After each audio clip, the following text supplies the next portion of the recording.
ನಮಸ್ಕಾರ ವೀಕ್ಷಕರೇ, welcome to Radha's kitchen. ಇವತ್ತು ನಾನು ಆಂಧ್ರ ಪಪ್ಪು ಮಾಡ್ತಾ ಇದ್ದೀನಿ. ಬನ್ನಿ ಮೊದಲಿಗೆ ಸ್ಟವ್ ಹಚ್ಕೊಳ್ಳೋಣ. ನಾನು ಸ್ವಲ್ಪ ಎಣ್ಣೆ ಹಾಕ್ಕೊತಾ ಇದ್ದೀನಿ. ನೋಡಿ, 1 ಸ್ಪೂನ್ ಆಗಷ್ಟು ನಾನು ಸಣ್ಣಗೆ ಹೆಚ್ಕೊಂಡಿರೋ ಬೆಳ್ಳುಳ್ಳಿ ಹಾಕ್ಕೊತಾ ಇದ್ದೀನಿ. ನೋಡಿ, 1 ಸ್ಪೂನ್ ಜೀರಿಗೆ ಹಾಕ್ಕೊತಾ ಇದ್ದೀನಿ.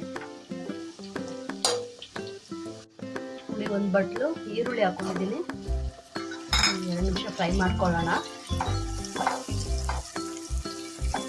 ನೋಡಿ, ನಾನು 2 ಹಸಿಮೆಣಸಿನಕಾಯಿ ತೊಗೊಂಡಿದ್ದೀನಿ. ಅದನ್ನು ಕೂಡ ಸಣ್ಣಗೆ ಹೆಚ್ಕೊಂಡಿದ್ದೀನಿ. ನಿಮ್ಮ ಖಾರಕ್ಕೆ ಎಷ್ಟು ಬೇಕೋ ಅಷ್ಟು ಹಾಕ್ಕೊಳ್ಳಿ. ನೋಡಿ, ನಾನು 2 ಟೊಮೊಟೊ ತೊಗೊಂಡಿದ್ದೀನಿ.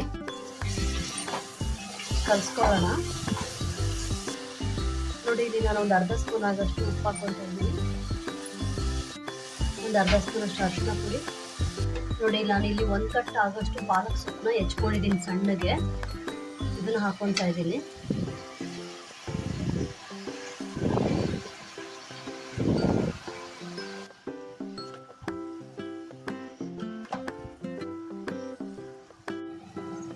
ನೋಡಿ, ಇವಾಗ ಚೆನ್ನಾಗಿ ಫ್ರೈ ಆಗಿದೆ. ಸೊಪ್ಪು ಕೂಡ ಚೆನ್ನಾಗಿ ಬೆಂದಿದೆ. ನಾನು ಇಲ್ಲಿ ಹೆಸರುಬೇಳೆ ಬೇಯಿಸ್ಕೊಂಡಿದ್ದೀನಿ. ನೋಡಿ, ಈ ಕಪ್ಪಲ್ಲಿ 1 ಕಪ್ ಹೆಸರುಬೇಳೆ ತೊಗೊಂಡು ಬೇಯಿಸ್ಕೊಂಡಿದ್ದೀನಿ. ಇವಾಗ ಇದಕ್ಕೆ ಹಾಕೊಳ್ಳೋಣ. ನೋಡಿ, ನಾನು ಇವಾಗ 1 ಸ್ಪೂನ್ ಖಾರದ ಪುಡಿ ಹಾಕ್ತಾ ಇದ್ದೀನಿ. ನೋಡಿ, ಒಂದು ಅರ್ಧ ಸ್ಪೂನ್ ಸಾಂಬಾರ್ ಪುಡಿ ಹಾಕ್ತಾ ಇದ್ದೀನಿ.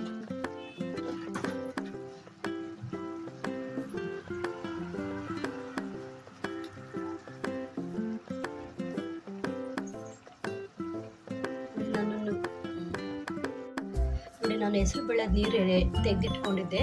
ಈಗ ಅದನ್ನು ಹಾಕ್ತಾ ಇದ್ದೀನಿ.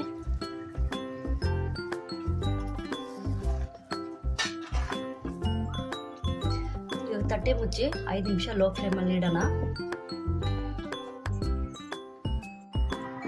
ನೋಡಿ, ನಾನು ಸ್ವಲ್ಪ ಹುಣಸೆ ಹುಳಿ ಹಾಕ್ಕೊತಾ ಇದ್ದೀನಿ. ನೋಡಿ, ಇವಾಗ ಪಪ್ಪು ಆಗಿದೆ. ಇವಾಗ ಸ್ಟವ್ ಆಫ್ ಮಾಡ್ಕೊಳ್ಳೋಣ. ಎಣ್ಣೆ ಹಾಕ್ಕೊಳ್ಳಿ. ನೋಡಿ, ಸಾಸಿವೆ ಹಾಕ್ಕೊತಾ ಇದ್ದೀನಿ ಸ್ವಲ್ಪ. ನಾನು ಇದಕ್ಕೆ 1 ಸ್ಪೂನ್ ತುಪ್ಪ ಕೂಡ ಹಾಕ್ಕೊಂಡಿದ್ದೀನಿ. ನಿಮಗೆ ಬೇಕಂದರೆ ಹಾಕ್ಕೊಳ್ಳಿ, ಇಲ್ಲ ಸ್ಕಿಪ್ ಮಾಡ್ಕೊಳ್ಳಿ. ತುಪ್ಪ ಹಾಕಿದರೆ ಪಪ್ಪು ಸಾರು ತುಂಬ ಟೇಸ್ಟಿಯಾಗಿರುತ್ತೆ. ನೋಡಿ, ನಾನು 1 ಸ್ಪೂನ್ ಆಗೋಷ್ಟು ಬೆಳ್ಳುಳ್ಳಿ ಹಾಕ್ಕೊತಾ ಇದ್ದೀನಿ.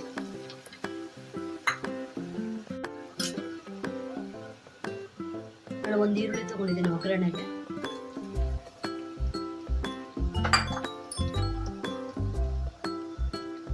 ಒಂದೆರಡು ಎಲೆ ಕರ್ಬೇವಿನ ಸೊಪ್ಪು,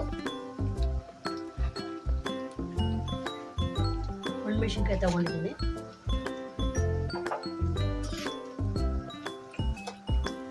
ಚೆನ್ನಾಗಿ ಫ್ರೈ ಮಾಡ್ಕೊಳ್ಳೋಣ.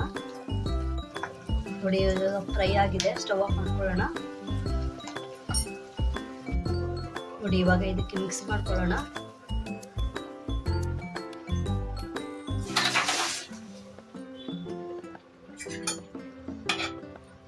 ನೋಡಿ, ಇವಾಗ ಆಂಧ್ರ ಸ್ಟೈಲ್ ಪಪ್ಪು ಸಾರು ರೆಡಿ ಆಗಿದೆ.